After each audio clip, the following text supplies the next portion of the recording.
Social Studies 10 was a complicated and fun course. There are some key areas that the ministry would have liked you to learn in the course, and those are called the 7 competencies. Today, I will be discussing how I, in my class, learned about 5 of those competencies through different events throughout history. Yeah, I will be skipping 2 of them because there's too much work. Now, without further ado, let's get into the first one: causes and consequences. In my socials class, we covered a wide range of topics across history. And the following are the few topics that I personally believe are related to this competence, which is causes and consequences. So we're going to talk about how the effects of World War I, the Roaring Twenties, World War II, the Great Depression, and the Cold War are all related to causes and consequences. So now, let's go to the first one, Roaring Twenties. Actually, we're going to talk about the Roaring Twenties, the Great Depression, and World War I together first. And it is because after our class discussion and what we learned in class, I personally think that those three have direct links to each other. So first off, the effects of World War I. The effects of World War I on most European countries was quite detrimental, as the war was fought, on their land, and this led to wide-scale destruction and death, and of course, the economy was in shambles. But across the world, in a country known as Canada, where I currently reside, by the way, the economy was doing great right after World War I. During the war, because jobs and such are needed to manufacture war equipment, the economy of Canada actually got a lot more robust and kind of got stimulated after World War I and entered this period called the Roaring Twenties. And this kind of period of Roaring Twenties is where the economy kind of shifted towards a system of credit with the mindset of buy now, pay later kind of a mindset of people, and the economy technically was flourishing.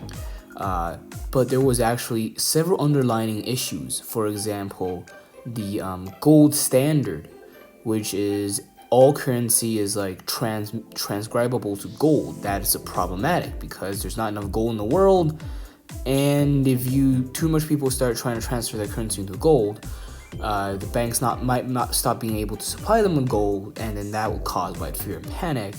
Also, problems with banks over-lending people money, people lending money from banks with extremely high interests, low government regulation in the economy, and all of these basically came down to the Great Depression in the 1930s. After 10 years of prosperation, the Great Depression hit. The stock market in the US crashed, and it crashed Canada and Europe's economy with it. And this is because the US's stock market is crashing.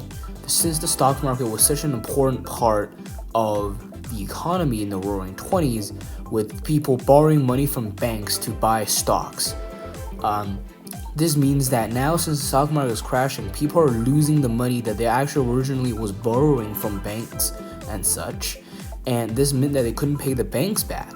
And when they couldn't pay the banks back, the banks are going bankrupt. And when banks are going bankrupt, people are panicking, thinking that their money in their bank is not going to be safe. And they try to withdraw what's called massive withdrawal, a bunch of people going to the bank and withdrawing at the same time. And then the bank can't pay that much money because the bank is kind of a lending system. You're giving the bank money, the bank actually just immediately lends your money to other people, right? And then when you try to go get your money, the bank is dependent on, people that they have lent money to having already returned them plus the interest to be able to pay you, right? But now with all these people panicking and going to the banks and withdrawing, right? Banks are shutting down.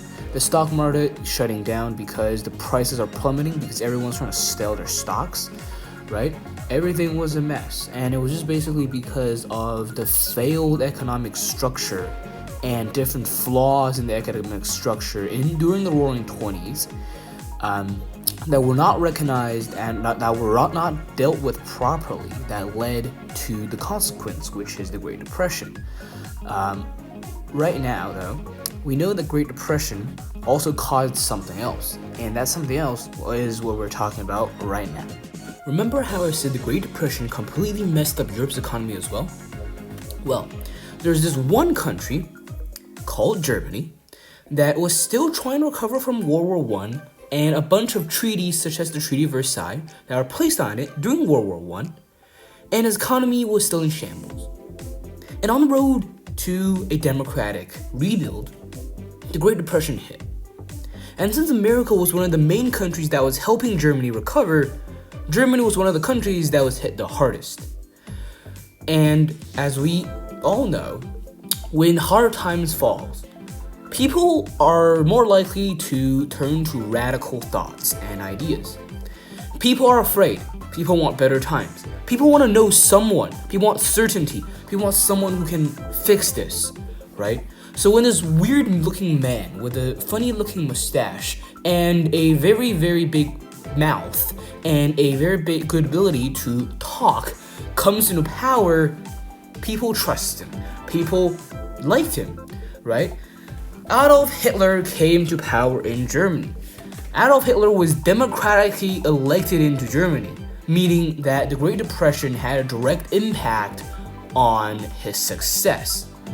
This is because before the Great Depression hit, Hitler was active in German politics, and the amount of votes he was getting was actually quite insignificant.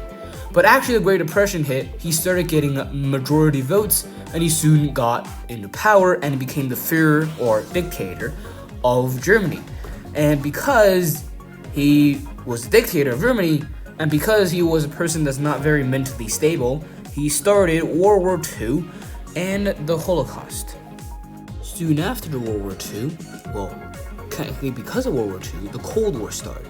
The Cold War started as a result of power struggle between the Soviet Union and the US after the war. This is related to World War II mainly because a lot of new technology such as the nuclear bomb was developed during World War II, and also because the two countries was fighting a lot with each other over who did more in World War II and over contributions. These tensions pulled over and directly led to a long period of time known as the Cold War. Now, all of the events that were taught in Socials 10 are very significant, but we'll be picking the most significant because of time issues. So, we're going to be talking about the Great Depression, World War II, and the Cold War. Now, the significance of the Great Depression. The Great Depression was the most horrific economic downturn of all time, and it saw the collapse of economies all around the world. The significance of the Great Depression was mainly the start of World War II, and also complete new structures and new regulations placed on the economy in all countries affected. The significance of World War II is the deaths of millions of people worldwide. Just the genocide committed by the Germans and the Japanese alone saw the deaths of almost 27.5 million innocent people. World War II was the bloodiest event in human history and was the only other world war after World War I. Positives that came out of World War II, though, well, there are actually positives, are technological development, such as developments in weaponry and medicine. And also, at least the world was in peace afterwards. Even though it was a not very good peace, it was a Cold War, it was still in peace. Speaking of the Cold War, the significance of the Cold War was again mainly technological developments and the deciding of several world issues. The technological advancements, because both sides, the Soviets and the Americans, both sides of the Cold War, were struggling to gain superiority over each other, technology formed. For example, the space race allowed humans to access space, right? Send people on the moon, and basically a stockpile of weapons allowed improvements to be made to human weapon technology. I'm not sure if that's a good thing, but Certain regional disputes were also decided, for example, the Korea region with the Korea War, the Vietnam War. Now, on to the next competence. Wait, no. Just before we go, I realized that we forgot a other very significant event, and that is the Canadian search for autonomy. Why this is important is because, number one, we currently reside in Canada, and through the struggles and hardships that Canada endured and the contributions that it made doing a lot of events that was talked about in social studies, and Canada managed to tell the world that it is an autonomous country that functions perfectly on its own and is strong enough to withstand outside pressures. For example, during the Great Depression, Canada had its own policies, right? Not mimicking the US, not waiting for the United States to give out aid. In World War II, Canada was actively participating in it. In D-Day, Canadians took the Juno Beach, which was a huge accomplishment for the Canadian Corps. And during the Cold War, Canada, as a middle power, helped negotiate several crises, including the Suez Canal crisis.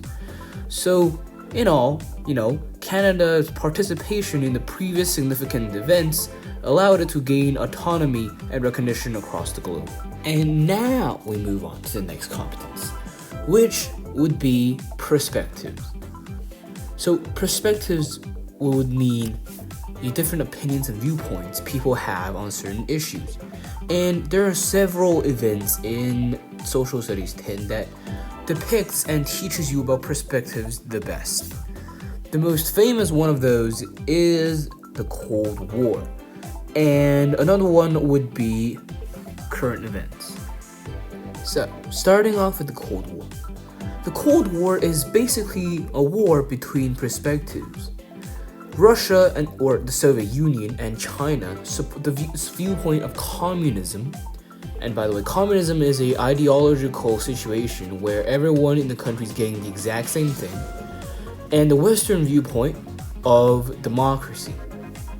It is the open clashes of two different beliefs in economic structure and government structure that led to tensions in the Cold War.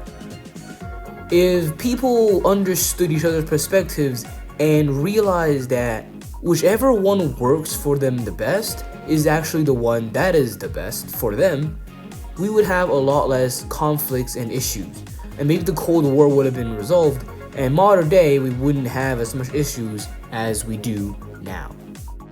Even though China-US relations is a decently modern event, we mainly looked at some other modern events. For example, the US and the Canadian provincial election, and looking at why different groups of people would vote for different factions.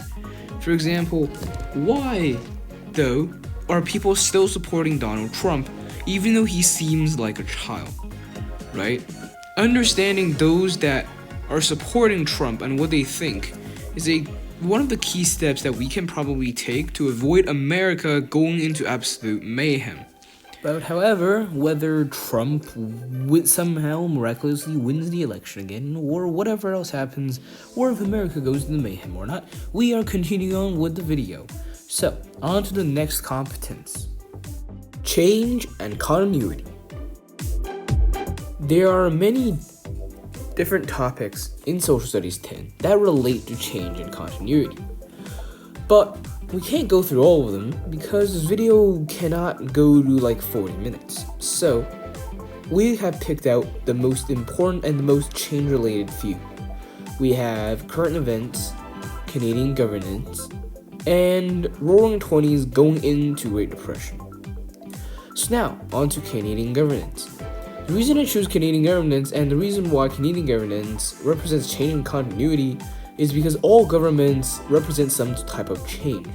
The change of government after elections, the change of government policies during its governmental term, the change of leaders in the government, right? All these are changes. Continuities. After the changes are made, we can continue for a while, and then we can make new changes to make the system better. For example, we have Justin Trudeau, and we currently have Justin Trudeau in Canada for a while. Maybe that would change soon, right? Maybe another party would become better for Canada, and change would occur. Current events Well, it's in the name, current events. When they aren't current anymore, they stop changing, or they've changed and they're not current anymore, right? So a good example of a current event is the US presidential election. After it's finally settled, it's not current anymore, we made a change, probably a change in the president, and it's over, right? A change is made, and we continue for 4 years, and we see if we want to make another change. Other current events, such as US-China relationships, is constantly changing. The relationships of those countries are constantly getting worse, and then getting better, and then getting worse, and then getting better, right?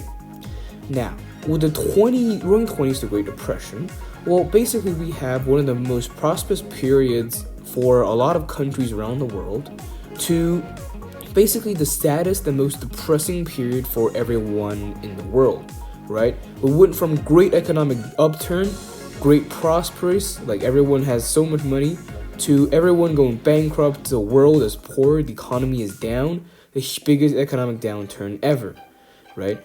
There were key underlying issues during the age of prosperation that led to its downfall, but we can't deny that it was a huge change from what the once prosperous 1920s to the disastrous 1930s, right? And then that disastrous 1930s also played out into World War II. So that is some huge changes right there. And speaking of change, maybe the next competence is also related to change. Now, the last competence we are talking about today is evidence. Simply put, in human language, evidence is looking at basically facts backing certain claims, and your ability to find those evidence backing those claims and to use those evidence to back your claims. I know that does not sound like a human explanation, but believe me, it is. So why did I say evidence has to do with change? Well, in my personal opinion, it feels like if something is disproven by evidence and by facts, what once was believed as facts could stop being facts. That is why evidence is related to change. But on its own, evidence is quite important. And in social studies, there was actually a lot of areas that are related to evidence as well. Mainly, it is some key stuff that we did for certain events in class that was actually related to evidence.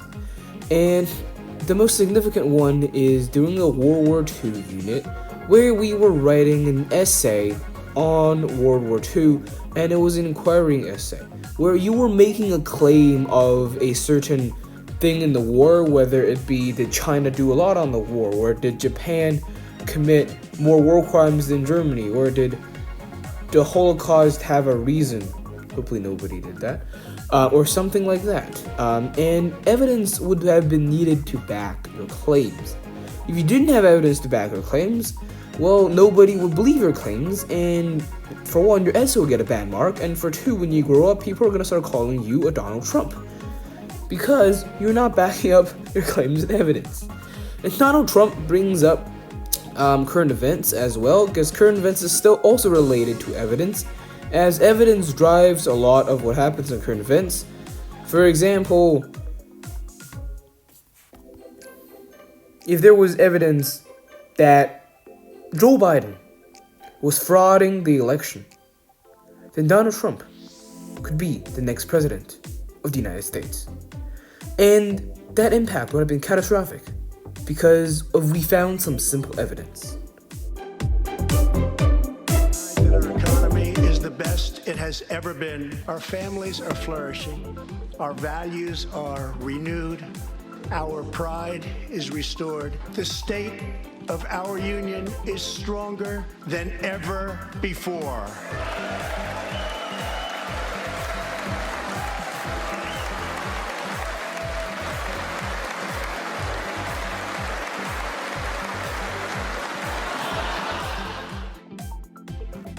In conclusion, we talked about 5 main competences out of 7 that were required by the ministry in this video. Those are significance, change in continuity, causes and consequences, evidence, and perspectives. In social studies, you will learn about all of these competences throughout the different parts of history. The teacher will explicitly tell you how each part connects to each. And if you have a different experiences than I did, please feel free to write them down in the comments below. Without further ado, see you guys in the next video. And hopefully, this one was a help to any of you guys that by chance was attending Socials 10. Thank you so much, and goodbye!